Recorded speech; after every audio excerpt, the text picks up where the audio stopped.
Chopin's waltzes are some of my favorite piano pieces. They were one of the first things to really make me think, okay, I should try and learn piano.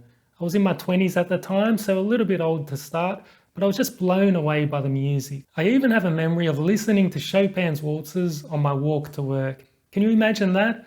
A man in his 20s walking the grimy streets of Sydney CBD and listening to classical piano music? I know what you're thinking.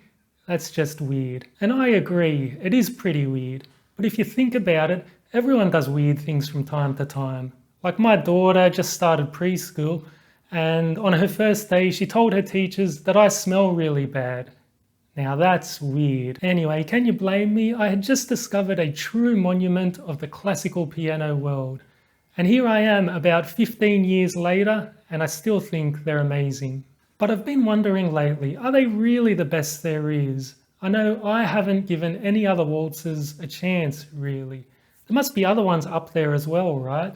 And wouldn't that be a great thing to discover? That was my thinking, so I did some research and I've assembled a collection of what I think look like really interesting non-Chopin waltzes. The collection includes some of the great composers as well as some composers I'm sure you've never heard of before. But I don't want to give too much away because then you can just Google the music and listen to it.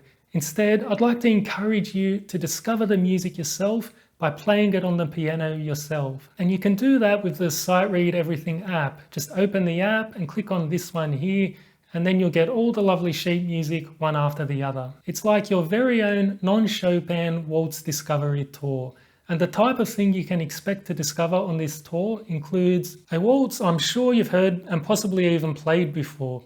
It's extremely popular, but more of a party piece. And it was actually composed by a 16-year-old girl, which is pretty impressive. We also have a waltz by a composer who was a child prodigy and was even compared to a young Mozart and Mendelssohn.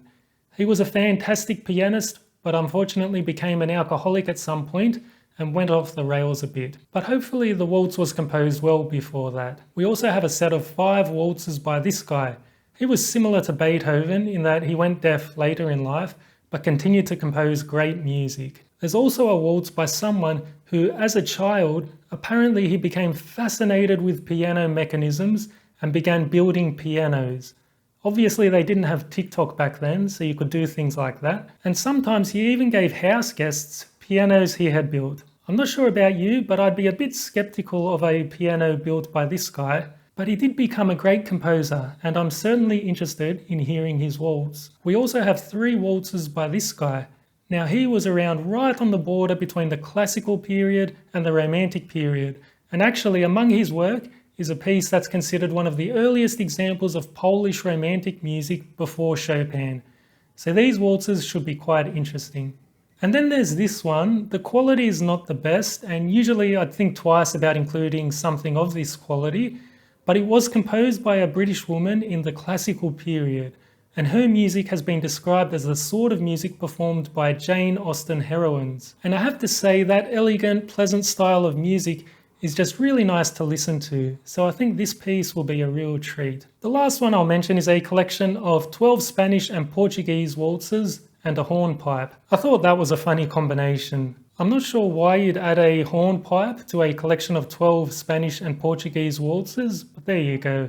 Anyway, that's just a small sample of what's inside the collection. So if that sounds interesting, it's all there in the app, ready to go right now, so feel free to start exploring.